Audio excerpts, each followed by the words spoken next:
I ain't the best looking guy, you can see that, you know. But I got a good heart, and that's supposed to count for something. I was writing to these women in foreign countries.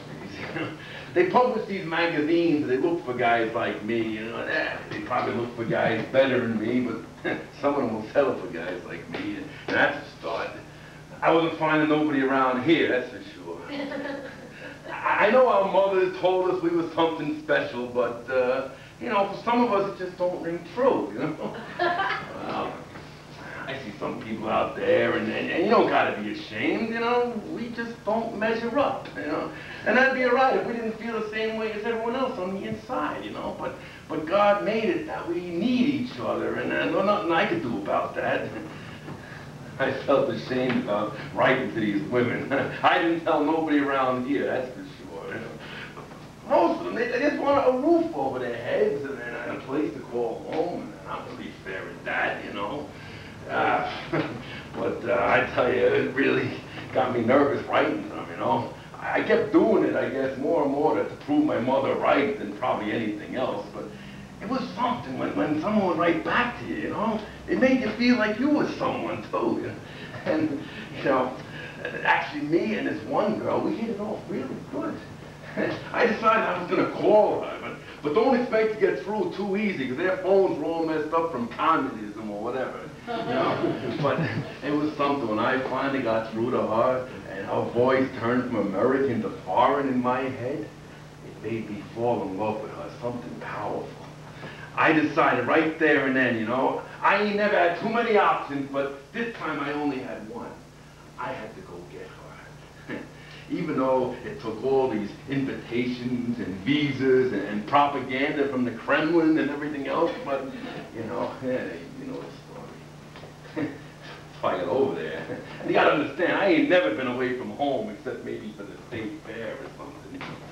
But I got to the airport, and I see her, and she doesn't see me.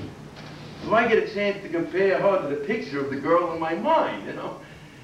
She didn't match up. You know, but that's all right. I decided on the plane that whatever lies she might have told me or might have been in her photographs didn't really matter, you know. She's the one that wrote those letters, and those letters didn't lie. See, I wasn't no great catch either, you know. After a while, she saw me, and she comes over to me, and she just hugs me, and grabs my hand. Just like that. It was the darndest thing. I mean, I didn't need no first lines or to have to talk in any kind of way or nothing. She just hugs me and holds on tight. I mean, some of you might know how rare that is. Look, you know, I apologize for rambling on about her, but I just got to talk about her. You know, let me read you a letter she wrote to me, and then you tell me if I'm making a mistake or whatever. Dear Snuggie, today I write you a letter as I promised. First of all, I would like to thank you very much for 2 letters with money and pictures. I like pictures very much.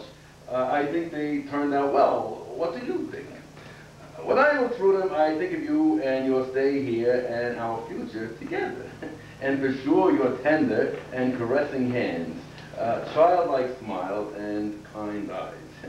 Sometimes I feel that today you will call me, and I often turn out to be right. It's something inside me. Today, again, I felt you would call me, but I had to go to my temporary work. I will be paid for work $25. Maybe to you the sum is low, but here $25 is money. I wish you were here right now so I could kiss you many times. Here she's drawn a face with a heart around it. You are a real gentleman, and I really don't know how to thank you. Maybe you can tell me how to do it. I will wait for you to come because I really want to see you. I want you to call me as often as you can. I miss you and want to see you. Kiss you. Everything. My life ain't been no fairy tale, you know, but this is more than I deserved, you know. She got me back to her apartment over there, and I met her folks, you know, and they treated me like I was something, you know, and that was really strange to me, because that never happened before. But I know some of you are being cynical and thinking they're just doing that because I'm American, but, you know, you grew up where I did, you know. The strangest thing happened. See, after a while, I decided I just wanted to get out of there. Yeah. See, she lived in these apartments that were like these rows and rows of cement in them. You know, I guess like cement was just a good communist thing, you know, like it was good color and good building and everything just looks the same. You know, but I just needed to get out. I mean, what's the big deal? If I had a key, you know, I could find my way around, but you gotta understand, when you're in the communist world, after a while, everything just kind of starts looking the same. You know, but she was kind of worried about me going out there, but I figured, hey, you know, what's the big deal, you know? I'm an American, you know? My daddy died knowing where he was, so I went out, you know? And she said, when you come back, just make sure you take this fork in the road and the other fork, and then you come right back. But you gotta understand, with this cement, it really starts to throw you off. So I started getting a little lost, and the forks in the road, they started to question me. And I'm coming back, and I think that I got the right building, you know, because, you know, it's made of cement, you know. So I go up, and I go up to the 5th floor, and I try the key, and it don't work. So then I figured, let me try this all over again. And I go back down in the elevator, and this time I notice it's got a smell of pee in it or something. You know, and I go right back up again, and I try the key again, and it still don't work. And then I'm getting a little nervous. So I buzz the door next door, and this woman comes out, and she looks at me like I'm some kind of alien or something, you know? So then I just go every floor, try every door with the key, and I'm trying every which way, and none of them is working. Now I'm really starting to get scared. I mean, I begin to wonder, like, maybe I'm getting beaten by this communist world or something, you know? And then I thought back when I was a kid. I went to the forest with my brother, and I got lost. You know, the worst thing you can do when you're lost is try to find each other. So I knew then I just had to sit and wait, and after a while, my brother came back, and he hits me upside the head and laughs like it's some big joke. But I knew better. So I decided that this was the course of action for this American. So I just sat and I waited. And the funny thing happens to when you're kind of sitting around, you know, you start to notice things. I mean, I see people going back and forth, and it's strange, because I don't speak the language, I don't know nobody, and I mean, everyone's looked at me because there's something wrong with me, but it don't really matter, you know, because I got everything right there in front of me, you know, and I just start taking it all in. And you know, sometimes when you're just sitting, things just start to lift for you. And I noticed these two cats. These two cats, they were playing this game where one would run all the way across and dive into the bushes, and the other would just follow in behind them. And then they come back, and that guy go running across, and he dives into the other bushes, and that guy following back, you know? And they just kept going back and forth. And the whole time, running right across my feet, because I can't even miss them. And I'm just taking it all in. And I'm thinking, I mean, these cats, they got nothing. I mean, they're going to be dead in a couple of weeks, you know? But they don't care. To them, they're just having fun. And they're playing at something fierce. I'm thinking, how can I feel sorry for myself? Look at these two cats. So I'm just watching them going back and forth. And it's just the darndest thing.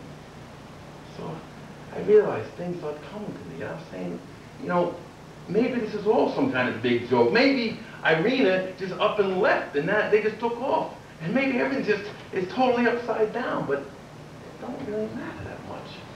I mean, I got, you know, these cats, and I got the sky, and I got the people looking at me like I'm nuts, and I got everything right here in front of me. So what does it really matter? So I just think. And I just get up, and I start walking, you know? I'm walking just a little bit. Next thing I come to another building, and I say, this one's got to be the right building, because, you know, it's cement, you know? And I go in, and I go upstairs to the 5th floor, and there I come back out, and there's Irina. And she's standing there, and she's crying. And it turns out she was looking for me the whole time. And she even told the cops if they see me to hold on to me in case that she'd show up. I can see that happen, you know? But then I'm thinking, she's really going to be mad at me, you know? This is going to be the end right away. Then I just held up the key. It was all bent out of shape from my panic, you know? And she just looked at me. And she knew that I was just a baby. And she stops crying. And just hugged me and held on for a real long time. I can never forget that day, you know. Those cats, and all the fun that was really something.